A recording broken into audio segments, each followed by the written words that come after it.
Hey guys, David again. This video is about the policies that we have here in China.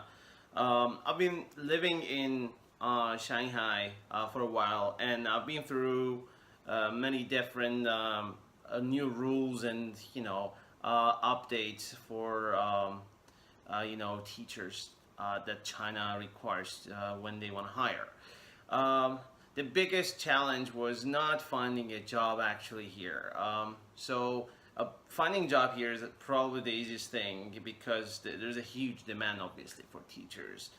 The biggest issue for me personally, which is exactly why I like to discuss it, is placing a job that could secure my visa as a legal teacher who's working in China.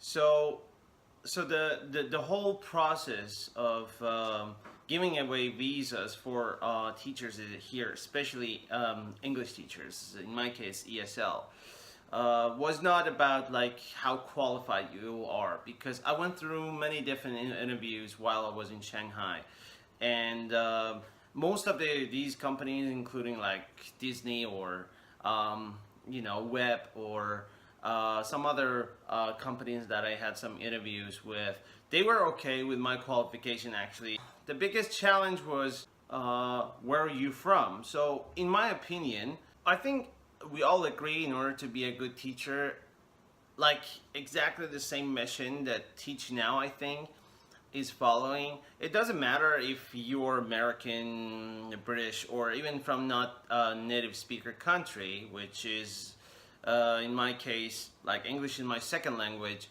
I think the best thing in order to filter a teacher per se is his or her level of qualification. Doesn't matter where he or she's from, honestly. I think that's what China needs to do right now, because they restricted the whole visa application currently, especially from this year, effective this year. That definitely affected many teachers right now in China. I know some of my friends that they needed to leave, and the funny part is that makes that didn't help the demand at all, because now China is facing a new problem.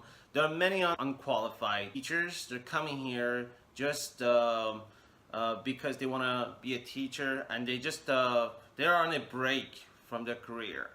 That makes those who are really passionate about teaching, this new law here in China will exclude those individuals, and I think it's just not fair to take all these people for granted just because of their nationality, just because they're not from a native speaker country. I believe China can easily solve this problem. As I talked to my manager also, and my supervisor, they passed this feedback to the authorities that maybe China, instead of like preventing some non-native teachers to enter this huge demanding market of English teachers, instead of doing that, maybe they can just come up with a new filtering and a screening process for the new teachers, regardless of their nationality. This can be done through probably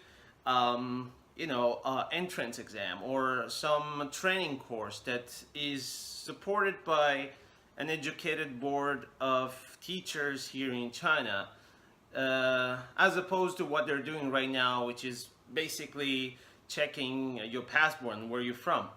And I believe what Teach Now is doing right now is a good example of how you can actually fix this problem. And yes, that's it for now.